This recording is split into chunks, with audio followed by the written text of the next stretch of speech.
别太着急了，应该不会有大事儿啊。刘书荣这对象可真够可以的，竟然能替他挡刀子。是啊，听说还每天来接送他，天天给他送花。啊，我怎么就找不到这么好的对象呢？你们懂什么？这就是爱情的力量啊！对呀。那个，没事吧，现在？要不你到那椅子上坐会儿去。哎呀，没事儿，小偷不都抓住了吗？是不是？没必要这么自责啊！谁说我自责了？我为什么要自责？小偷是我找来的。是我让小偷拿刀抵着舒荣脖子的，是我让小偷去捅齐伟的吗？关我什么事儿啊？哎，这里是医院，保持安静啊！病人度过危险期了，现在没什么大碍，可以去探视了啊。你没事吧？齐伟，你好点了吧？没事了吧？你呀，都成了我的大英雄了。谁放你了吧？齐伟。厂长来了。齐同志，怎么样？没事吧？今天可真是多亏了你，要不是你，我们厂的损失可就大了。那不仅仅是国家财产的问题，关键是还很可能伤害到刘书荣同志啊！刘书荣同志啊，你今天临危不惧地拖住小偷，你的这种精神，我们回去后一定要号召全厂同志向你学习。厂长，另外，小刘。为了表达对你的谢意和嘉奖，我代表厂里给你颁发奖金，同时，你的工作问题我们也会给予调整。啊，厂长，这个我不能要。哎呀，拿着，这是厂里一片心意，说好。谢谢厂长。今天这个事情，咱们明天上班后一定要好好做个总结，追究相关责任人的责任。该惩罚的惩罚，该处分的处分。齐同志，也请你好好养伤。这有什么需要我们服装厂做的，请随时跟我联系。哦，对了，小鸟，这2天就别去上班了，好好照顾齐伟啊。谢谢厂长。好了，大家今天也都辛苦了，都早点回吧。好，那我们走了。齐伟同志，好好养伤啊！谢谢啊。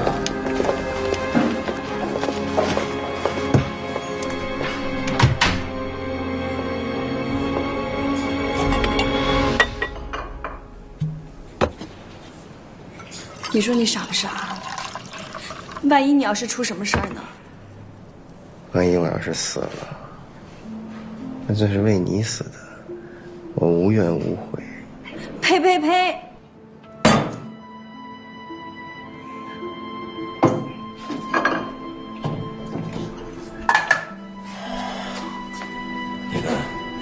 新梅，没事儿啊。舒荣跟齐伟都没什么大事儿，再说厂子也没受什么太大的损失，估计杜厂长就是这么一说，是不是？心别太重。要不咱先回去。舒荣，那我跟你嫂子就先回去了。大哥，让舒荣跟你们一块儿回去吧，我这儿没什么事儿。不，我要在这儿照顾你。满医院所有的医生护士都会照顾我的，哪用得着你呀？回吧啊！我就要在这儿陪着你。哥，你回去帮我把牙刷、被子什么拿过来，晚上我就在外边随便凑合一夜，我要在这儿照顾齐伟。搁这儿住啊？那行，那我走。好好养着啊，这个。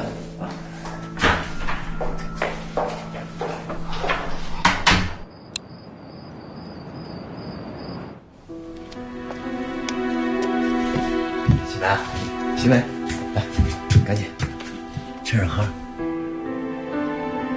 我不喝，这牛奶是你妈托了好多关系，特意订给爸补身子的，留给爸。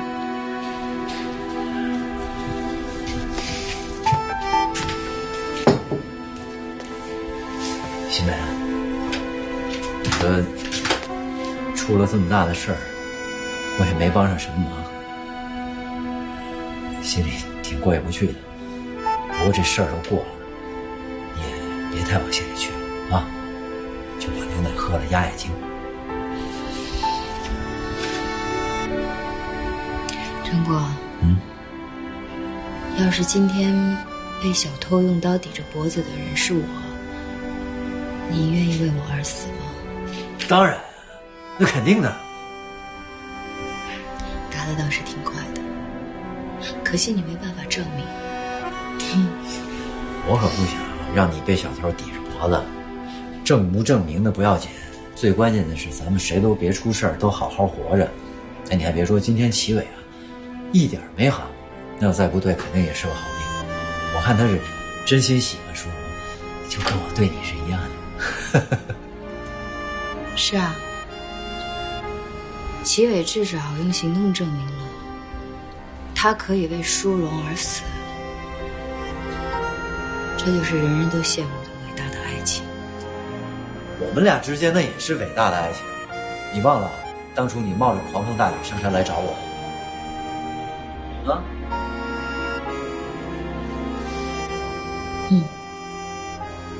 对，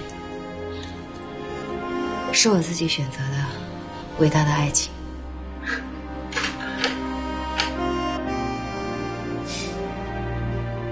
别多想。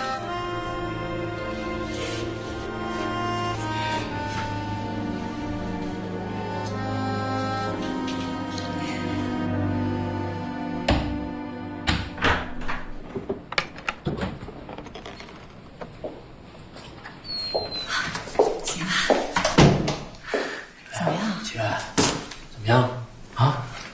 我瞅瞅这捅哪儿了？这是？那儿没事儿，没事啊？行，在呢。那儿没事就行啊。哎呀，这着急死了！我看你这状态挺好啊，想啥没事呢？跟我说说。嗨，这都不知道，恋爱了呗，被爱情滋润的。老大，这回打算跟牛叔荣来真的了？你觉着呢？你说现在这赵新梅和牛淑荣是亲戚了吧？这赵新梅要是知道了，不得气疯啊！不是，我发现你说什么话都夸张，怎么就气疯了？疯了正好。那当时他害你齐伟的时候，怎么没想到齐伟会疯啊？告诉你，送他一字儿，该，不活该。你这男的怎么那么狼心狗肺啊？我知道你就是想把我气疯，是不是？然后去找那小狐狸精，对不对？什么狐狸精？行，就回家。哎，我打算跟牛世荣结婚了。啊？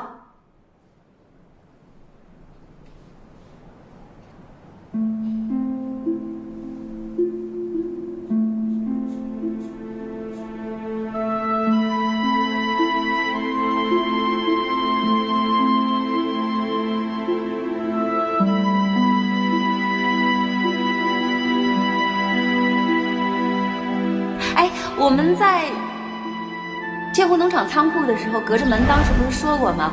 为对方做任何事情都是心甘情愿的，都是愿意这么去做的。你爱上我赵新梅是你自愿的吧？你为了我去捅人也是你自愿的吧？你进监狱关我什么事儿呢？你现在过得不好又关我什么事儿呢？我还得对你的人生负责吗？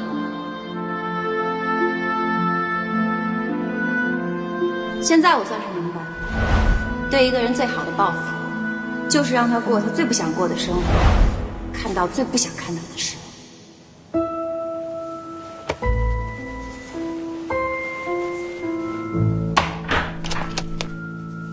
你怎么起来了？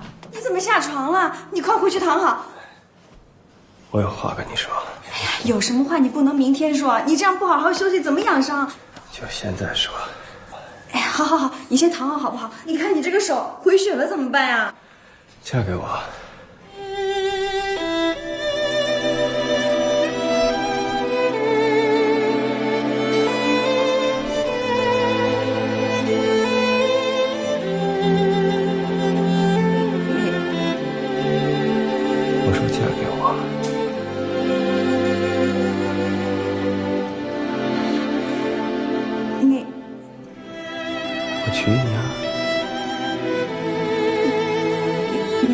是真的吗？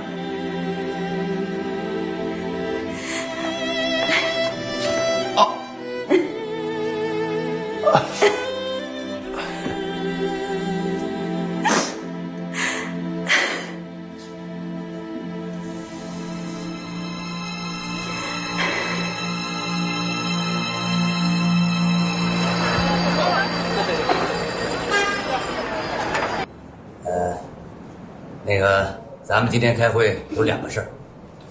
第一个事儿是，鉴于众所周知的原因，经厂领导研究决定，撤销赵新梅同志财务室会计，调离财务室，调往1线车间车衣工人。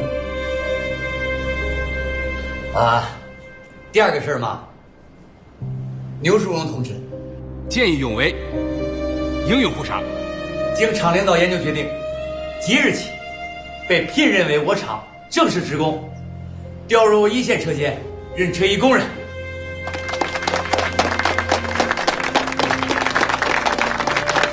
哎呦，你终于是正式员工了，真好。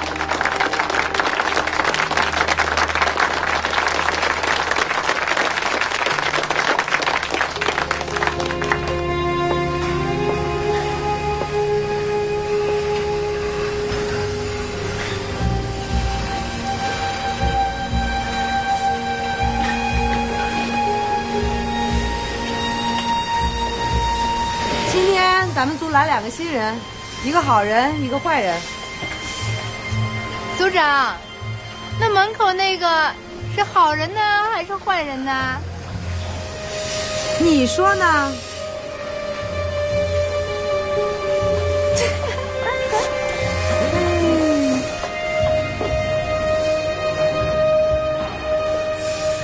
组长，我来报道了。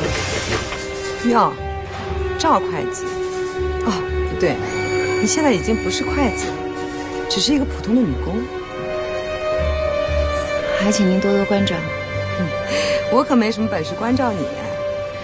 哎呀，也不知道厂里领导怎么想，一犯错误就往我们这儿塞，当我们这儿什么地儿了？我的位置在哪儿啊？我们这儿可没什么位置不位置的，只有木头椅子。真的。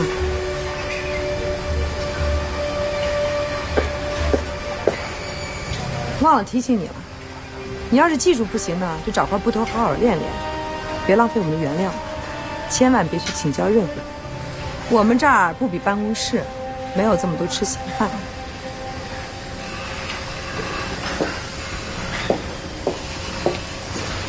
李组长，我来报道。哎呀，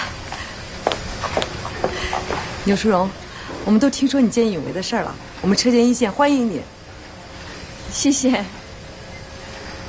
淑荣，你什么时候结婚呢？我们大伙儿可都等着喝你们2个英雄的喜酒啊！快了，快了。幸好厂里把你也分到我们车间来了，不然啊，老让犯了错误的人来，哼，我们大家伙心里啊都堵得慌啊。齐伟还真是好福气呀。像你牛淑荣这种连劳改犯都敢处对象的人，这世上真是少之又少。劳改犯，他对象是劳改犯，坐过牢。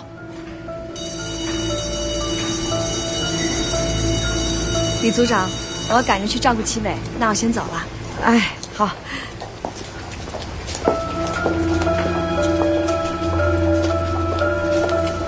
赵新梅。以后每天你都最后一个走，检查好门窗。还有，当心点有贼，你对象可不是会抓贼的。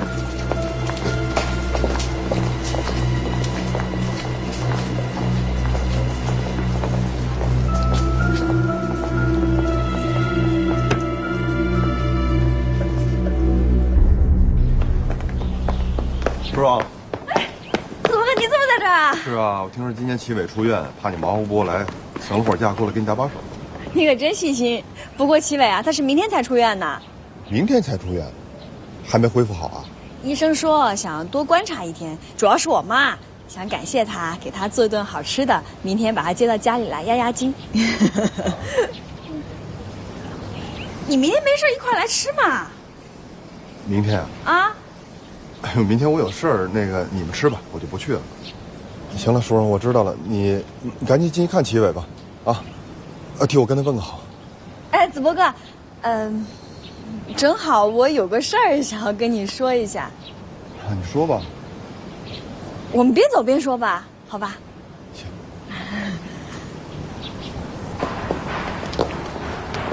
那个，我今天也成了我们厂的正式职工了。真的？啊！太好了，祝贺。哎呀，该怎么说呢？说吧，叔叔。子博哥，我觉得你挺好的，你对我比我哥对我好多了。跟你在一块玩，我也特别开心的。淑荣，有什么话就直接说吧，没事儿。哦，就是齐伟他跟我求婚了。所以，我当然要答应他，你知道的，我等这一天都等了很久了。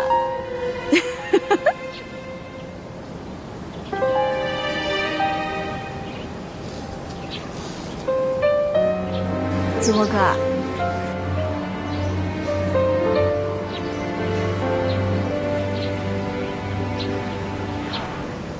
叔叔，只要你觉得幸福和快乐，你做什么样的选择，我都支持你。不生我气吧？在那么危急的关头，那齐伟确实比我快了一步，就这一步，是值得你托付终身的。说实话，叔叔，我曾经怀疑过齐伟接近你的动机，我怕他是为了报复新梅才来追求你。当然，现在看来是我多虑了。所以，叔叔，祝福你。你快吓死我了！我还以为从今往后不理我了呢。谢谢你啊，子博哥。那我去看齐伟啦。去吧。我走了。你没事啊，走了，拜拜。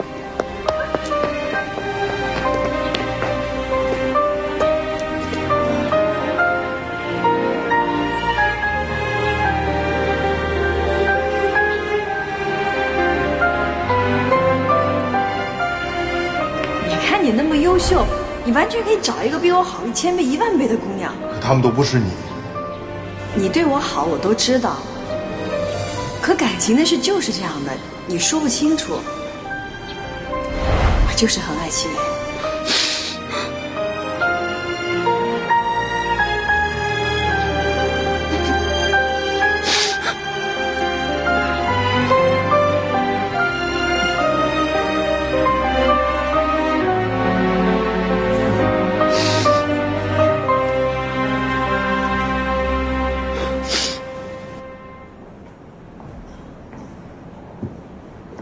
哎呦，咱们家可是好久都没包饺子了啊，我都闻到香味儿了。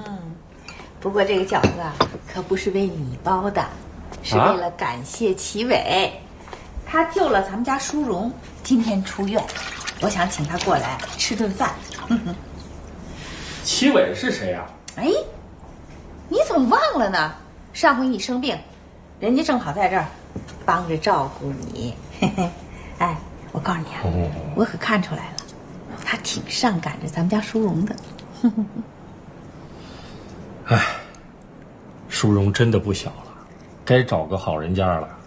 哎，按理儿啊，他们俩认识这么些年了，要是走到一起啊，一点都不奇怪。关键是啊，他能为咱们女儿豁出命去，这太难得了。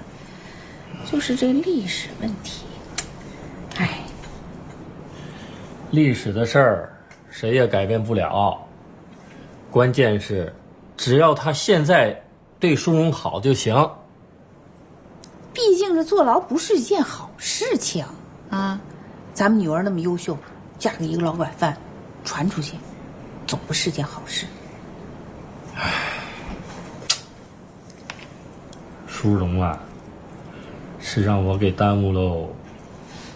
要不是因为我的事儿，他能找一个更好的人家，不至于耽误到现在。你也不能这么说，这都是命，有的时候吧，也说不准。你会遇到什么问题？有的时候呢，遇到这个问题啊，也不一定是好事啊，还是坏事。今天单位啊，把我找去了，说是啊，为了要改善离退休干部的住房条件，哎，想分给咱们一套房子。这是好事儿啊！舒荣结婚需要房子，这成国跟咱们挤在一块儿这么多年了，紧紧巴巴的，你说这不正好吗？可是我啊不敢打包票，这一定是好事，就看个人造化了。哎，我同意你呀，你的说法，我的想法跟你一模一样。咱们家舒荣啊，委屈了这么多年了。他要是真的想跟那个齐伟结婚，那咱们就把这套房子留给他们小两口，作为他们结婚的新房，你看怎么样？啊？行啊，我听你的呀。那咱们就说定了。哎，别人说什么你可不能改啊。怎么会呢？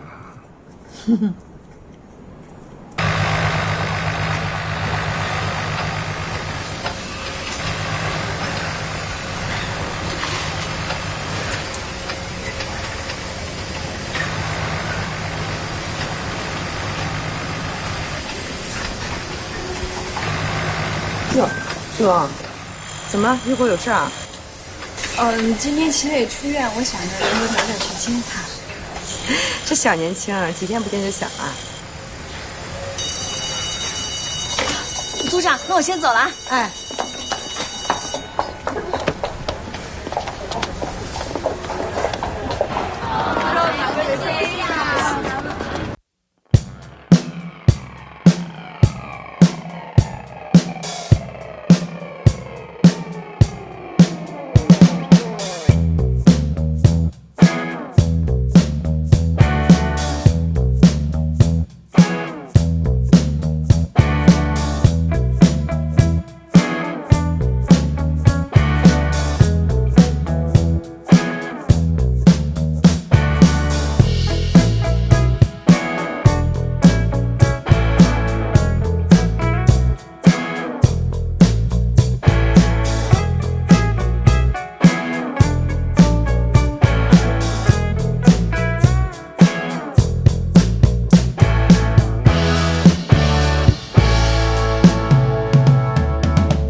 你这都挑老半天了，你挑好了吗？这不行啊，这挑来挑去也没几个合眼缘的，你好不容易看上一个吧，这临时工，不行，这事儿挺难办的。你不行，我来挑。你看，这个看上去挺老实的。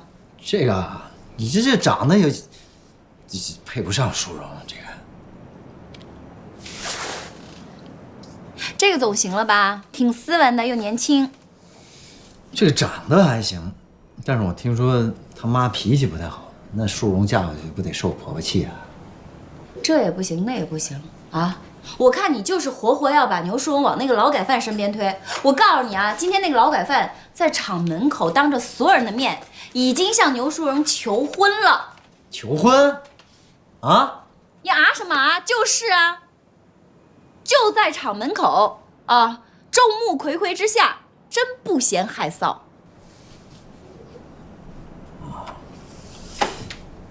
不是，喜梅，跟你说个实话啊，我觉得齐伟对我妹那样好像是认真的。你看那天在厂子里边，二话不说上去就救我妹，我这当哥哥的都自愧不如。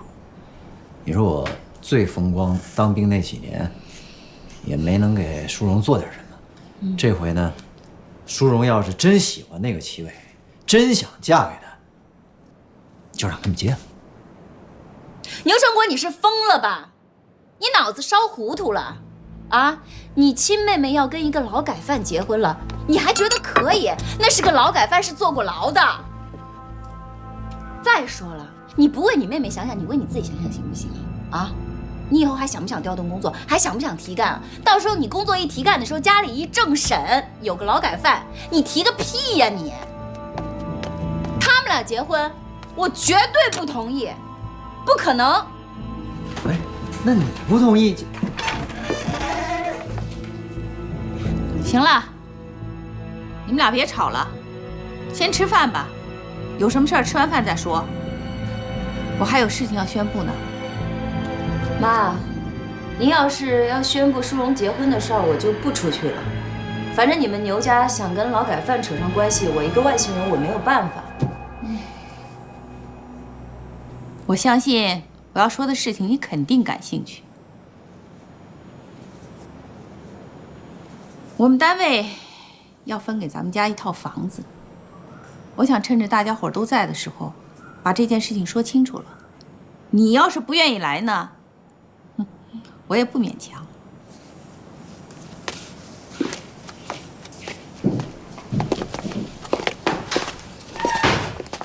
坐下吧。齐伟在啊。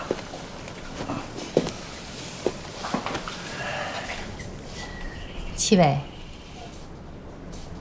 今天这顿饭是我和你叔叔特意为你准备的，谢谢你救了我们家淑荣。吃吧，啊，都吃吧。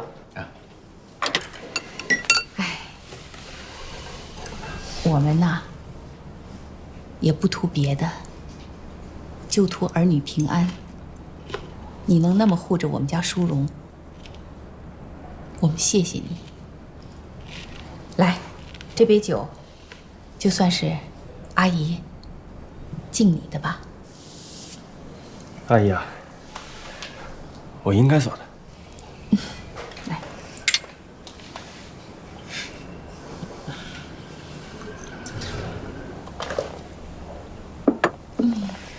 好吃吧，大家吃吧啊！吃吧，哎。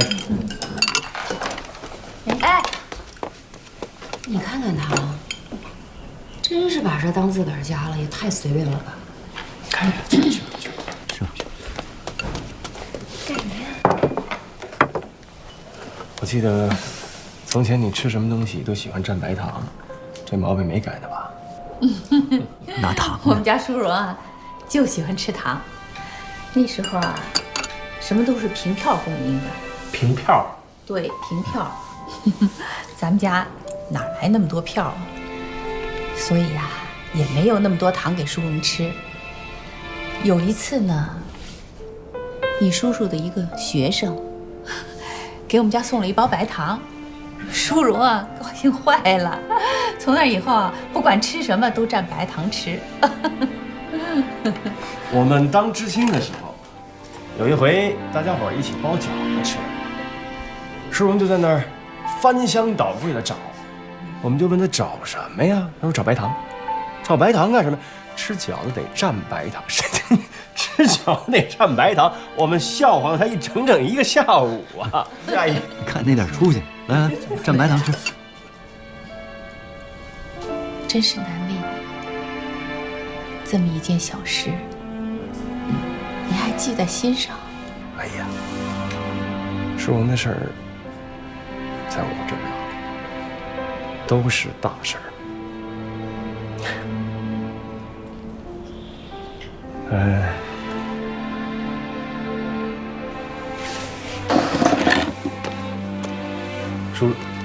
阿姨啊，我想照顾淑荣一辈子。您二老能答应把淑荣嫁给我吗？哎呀，你快坐下，你干嘛当着我那么多人面说？齐伟，我们这个女儿啊，样样都好，就是我跟他爸把她给耽误了。耽误了。我就想问你一句话，你能不能够始终如一的对她好，一辈子？阿姨，这10年来，我的心中只有她。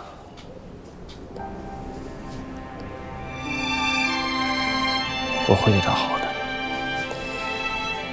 一辈子。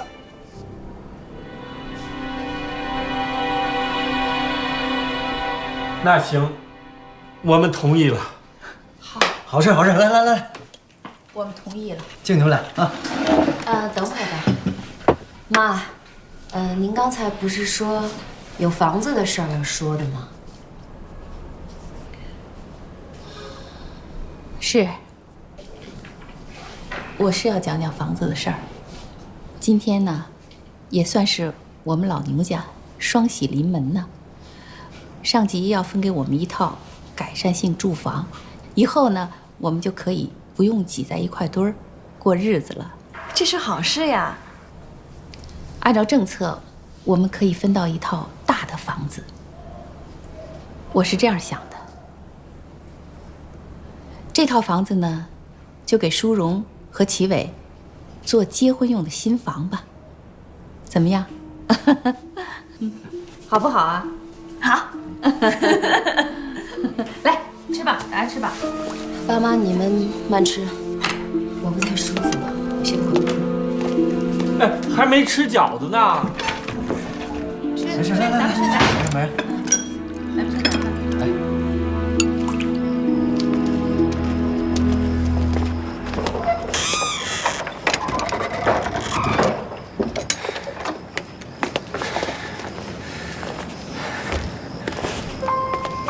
今天晚上对我来说太非同寻常了，没想到我现在有了你，还有了一个房子，我一个劳改犯，居然现在有了一个真正意义上的家。以后不许说什么劳改犯不劳改犯的，那都是以前的事儿了。从今往后没有劳改犯，只有幸福的齐伟跟牛淑荣，听到没？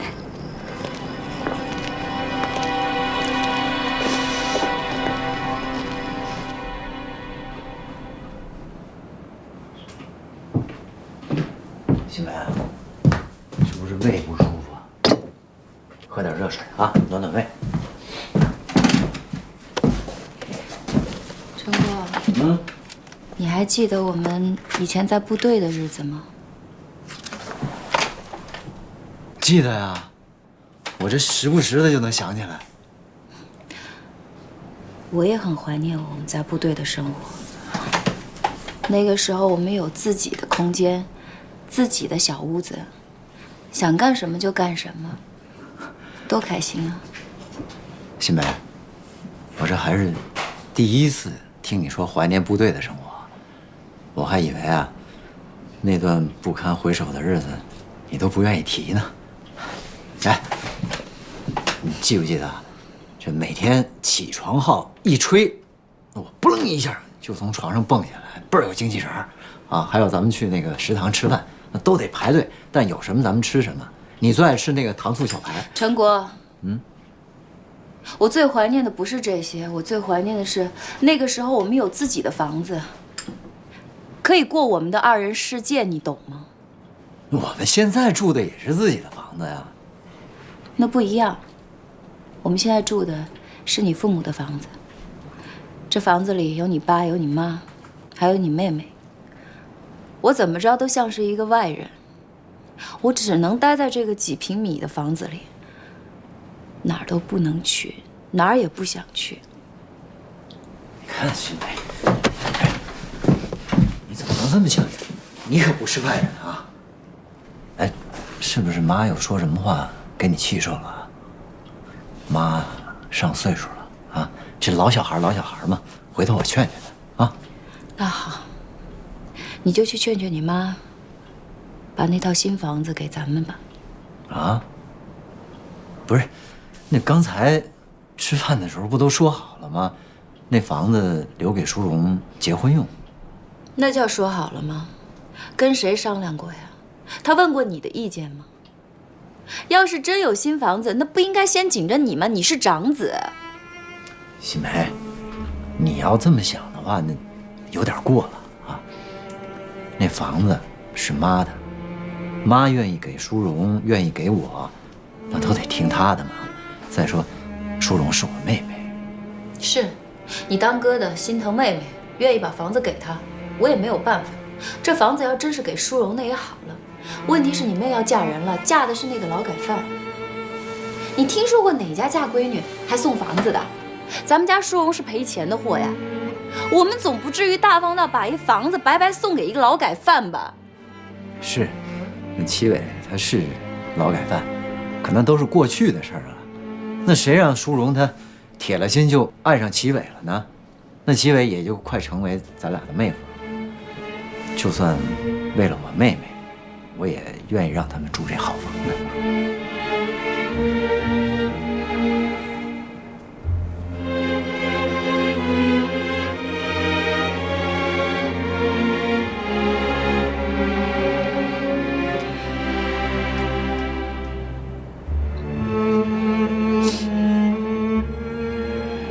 陈国，要是咱们俩以后有了孩子呢？你还打算让他住在这个又冷又破的小屋子里吗？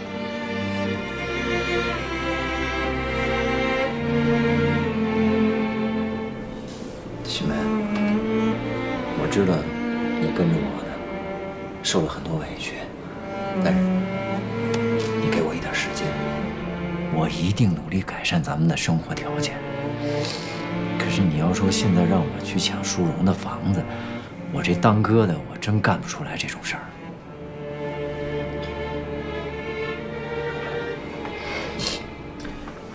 新梅，咱们不聊这事儿了，好吧？先把这热水喝了，要不然等一会儿凉了之后，你胃就硬更难受。你知道我胃为什么不舒服吗？怎么了？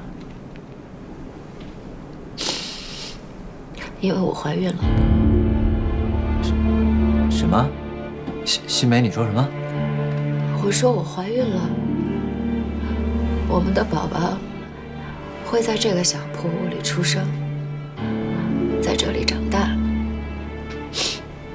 陈国啊，这就是你当初给我许诺的幸福啊！不是，那你怀孕这么大的事儿，你怎么不早跟我说呢？我打算一辈子都不告诉你的。我有了这个孩子，我特别难受。我觉得我们没有资格做他的父母，因为我们没有条件给他足够好的生活环境。所以我想，我就偷偷把孩子拿掉了，我一个人难受就好了。你根本不知道这个孩子来过，他走了你也不会难受。你可不能这么干，你怎么能这么想呢，新梅？我就是这么想的，我一直都是这么想的。我直到今天你妈说会有一个新房子开始，我真的觉得才有了一丝希望。我觉得我们有条件可以给孩子一个好的环境，为什么不去争取呢？我现在要去争这个房子，不是为了我自己，我是为了我们的孩子。新梅，你怀孕了，对不起啊，我误会你了。行，那我跟叔叔说说去，我试试。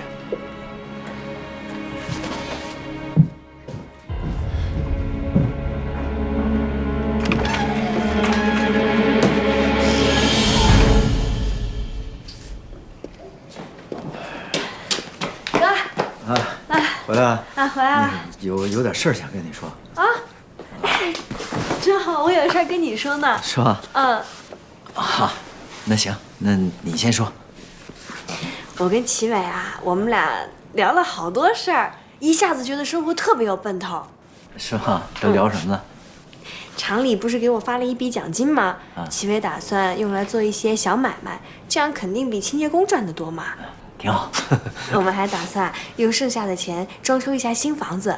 齐伟说家里是一定要安地砖的，一个是干净，二来屋里亮堂，地砖还能反光呢。是，反光。哦，对了，哥，你不是有事要说吗？你说。啊，那什么，那个新梅啊，怀孕了。真的呀？你可以呀！哎，爸妈知道了吗？小点声，还不知道呢。所以想跟你说什么呢？就是，我这开不了口。哎，你说呀。啊，就是，你看你能不能把那房子让给我和新梅？淑荣，你也知道，新梅嫁给我呢，受了不少委屈，也吃了很多苦，我就不忍心让她在这个环境里边生孩子坐月子，我实在是于心不忍。所以，你看，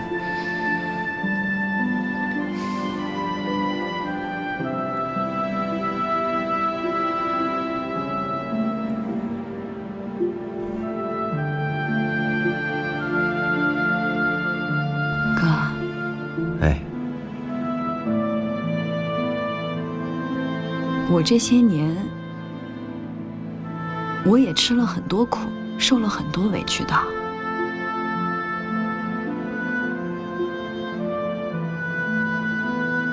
哥，你看这样行不行？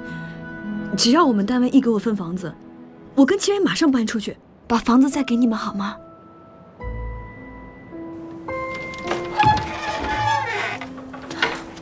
陈果，这都这么晚了，你赶紧回屋睡吧。你一直抓着淑荣说话，你让她怎么休息啊？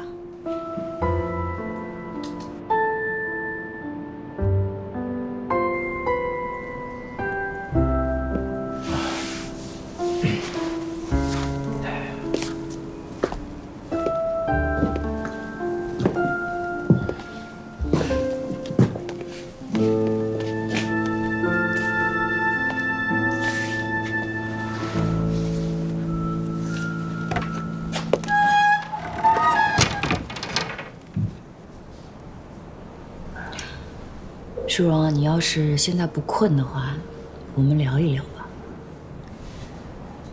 我们俩能聊出什么好结果？我看大家还是回去睡觉吧。明天我起不来，你也不会帮我请假的。淑荣，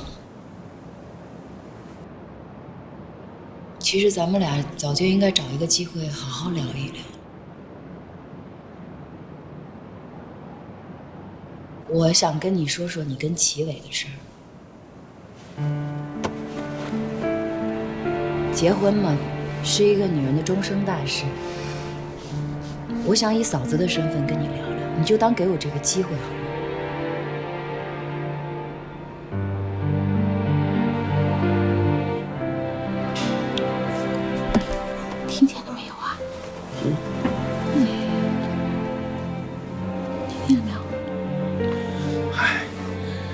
别为孩子操心了啊，睡吧。关于你和齐伟的事儿，我有几点还是有必要提醒一下你的。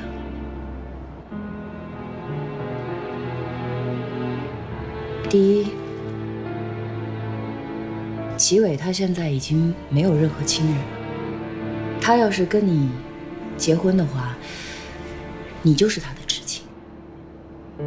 但是反过来说，一旦你们之间出现任何的状况，他无牵无挂的，没有任何外界的压力，完全可以一走了之，你就吃亏。齐伟不是那样的人，我相信他。第二就是齐伟的身份，他坐过牢，是劳改犯。当然，你们现在是真爱至上，什么都可以不顾。可是你们要想到以后结婚了，他的这个身份会伴随你们一辈子，而且会成为你们生活当中一块巨大的绊脚石。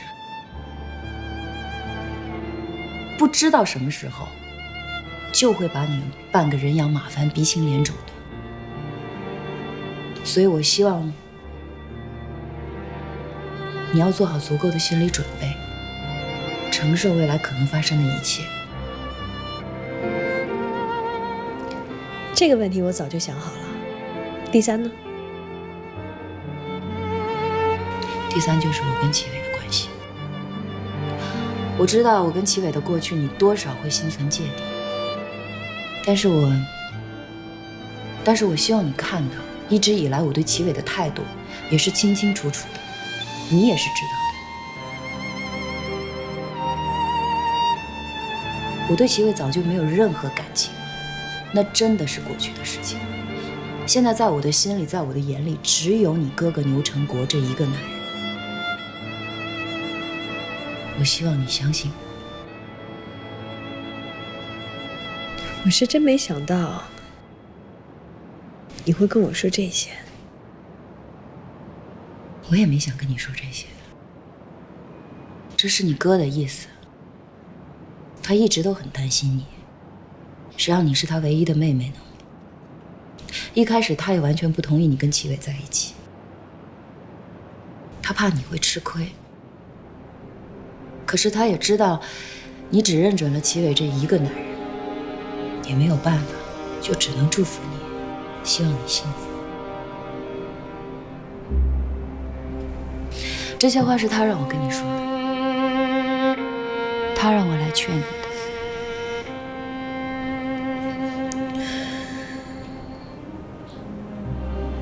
我只能说，我谢谢你们，谢谢你们为我考虑这么多。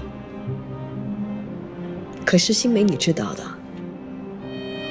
我从17岁开始就爱上齐伟，这么多年，我只爱他一个人。所以你们刚才说的那个问题，我根本不会在乎的。那就好。不过作为过来人，我说句你不爱听的吧，爱情和婚姻生活完全是两码事。女人总以为是嫁给了爱情，最后却被生活折磨。我一开始也是因为爱情啊，就跟着你哥跑到山上部队生活了。你哥才是真的吃了苦，他常年在山上执勤，就落下了风湿病，每到阴天下雨的时候，半夜都会被疼醒。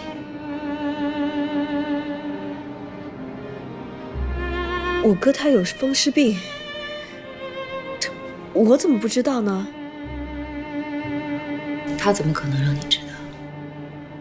你哥人的脾气就是这样，有什么事儿都自己扛着，说出来只会让爸妈和你担心。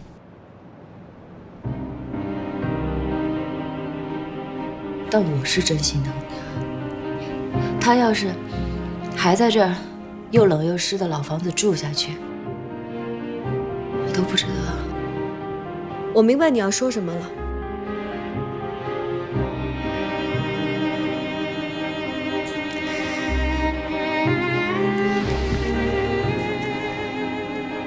这样吧，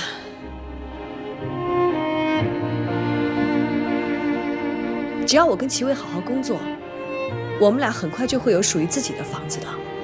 只要我们有了自己的房子，我们马上就搬出去，把房子给你们，好吗？诗荣，你也知道这不可能。等你们分到房子，那得何年何月？就凭你还是凭齐伟啊？还是齐伟给你画的一张饼啊？他是不是跟你承诺很快就会有大房子住？我以前跟他谈恋爱那会儿，他也整天给我画饼，一会儿说以后要挣钱买个小汽车，一会儿又说带我去大城市生活，我们还说要环球旅行呢。赵新梅，现在跟齐伟在一起的人是我，现在他爱的人也是我。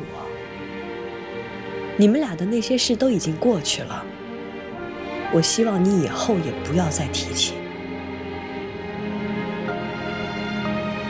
好，我以后都不再提了，我就多说最后一句。你哥的关节现在已经开始有变形的征兆，如果再这样下去，肯定是会落下病的。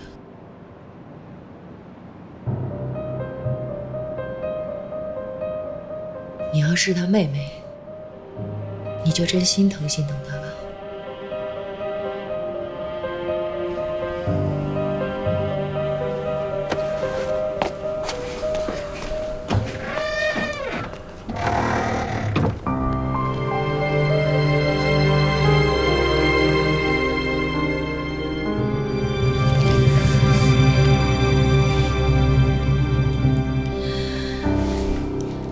我就是担心呢，这个赵新梅打房子的主意。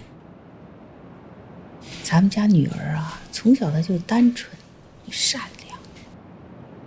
良，我就怕到时候她因为赵新梅几句好话，再动了心，把这房子让出去。可就是让，不也是让给他哥哥了吗？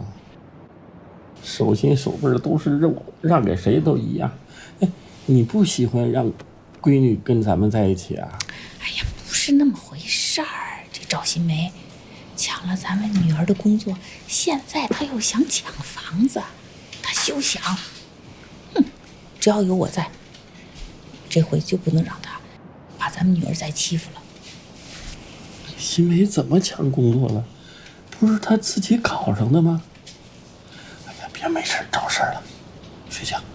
你知道什么？你根本就不了解具体情况，你太不了解了，你根本就不知道这里的事儿。不跟你说了。哎呀，气死我了！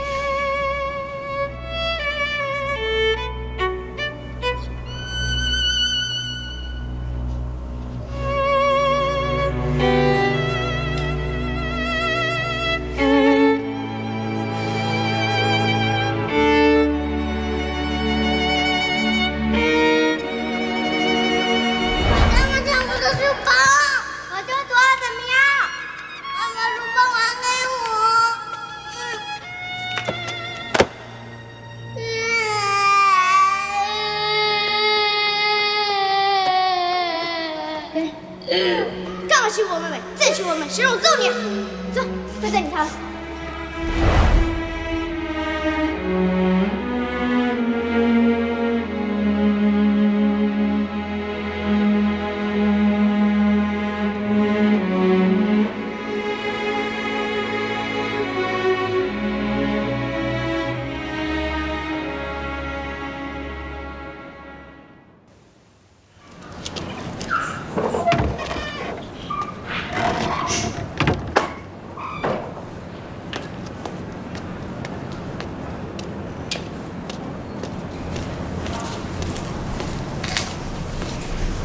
来了，感觉今天有心事儿啊。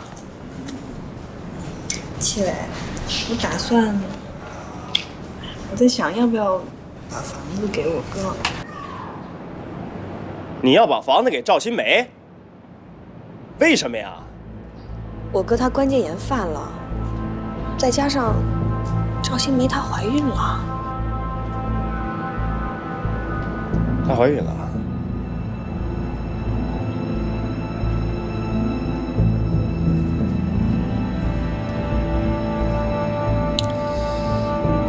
为什么要把房子给他们呢？就算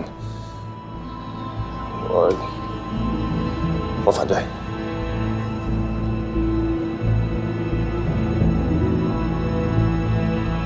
其实吧，我觉得你别觉得。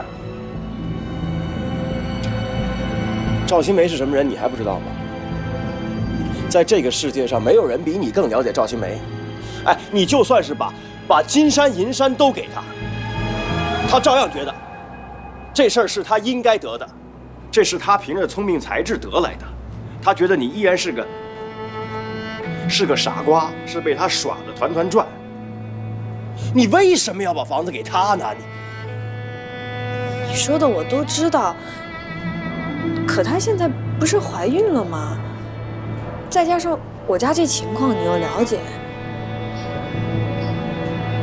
我再想想，还不一定呢，我再考虑考虑。哦，对了，你是不是要做小买卖了？啊，货都已经寄完了。觉得不管怎么说，应该比扫大街能多挣点吧。我老觉得不是很踏实呀。我总得多挣点钱呢。我得让你过得好啊，我得让你比赵新梅过得更幸福啊。我就是不愿意你什么都要跟赵新梅比。不是要跟她比，那就好像你这城里扯布，对吧？扯布你总得找把尺子去量吧，去比着看你扯了多少布。那这个世界上就是这么运转的呀，你总得有个东西比对着，你才知道你别的事情干得怎么样啊。那刚好他就是那把尺子嘛，那我总得比较着，才能够让你知道你过得好啊。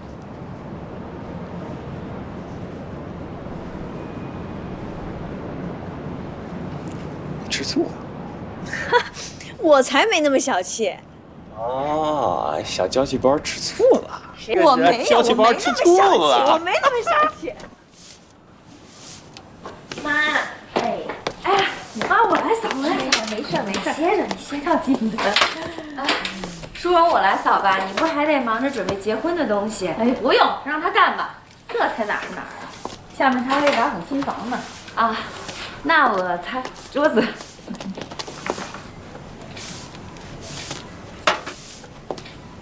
哎呦，这还是你过门以后我第一次看见你打扫卫生的。哦，对不起啊，妈，我之前工作太忙了。是啊，亏的是你呀，要不然现在忙的就不是你，而是我们家淑荣了。哦，对了，妈，我想起来，陈国还有件衬衣我没烫呢。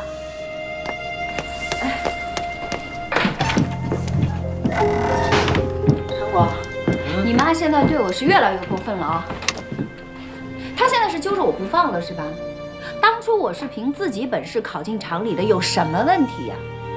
哎，更何况我现在跟淑荣是在同一个起跑线上了，她升职我降职，你妈现在这个态度那就是落井下石。行，别生气别生气啊！那个岁数大了，难免有时候说话呢就不中听。但是我妈呀，我妈这一直以来对你和淑荣都还是一视同仁的。是吗？你摸着你自己良心问问，你妈对我们真的是一视同仁吗？要一视同仁的话，为什么我们没有新房子住啊？要是你妈真是一视同仁，行，你去跟她说，让咱们住新房子。新梅，你看你，陈国，我跟着你吃苦受罪，我认，谁叫我是你媳妇儿？但是我不想我们的孩子也遭这份罪，你自己看着办吧。行。去，好吧啊，别生气了啊。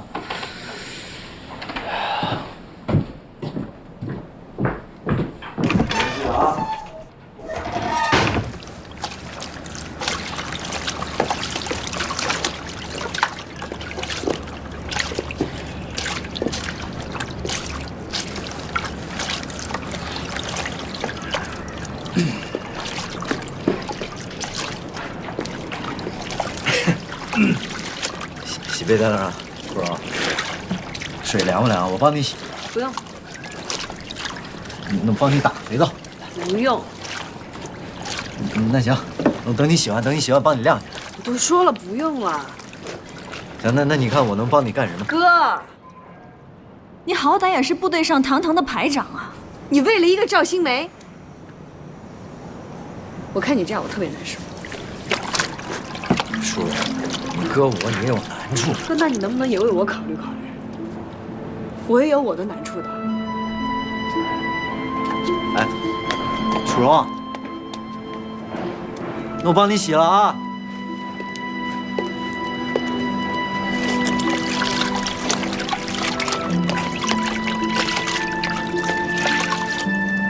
我还真以为你是来找你妹要房子的，没想到是在这儿学雷锋做好事。不是，新梅，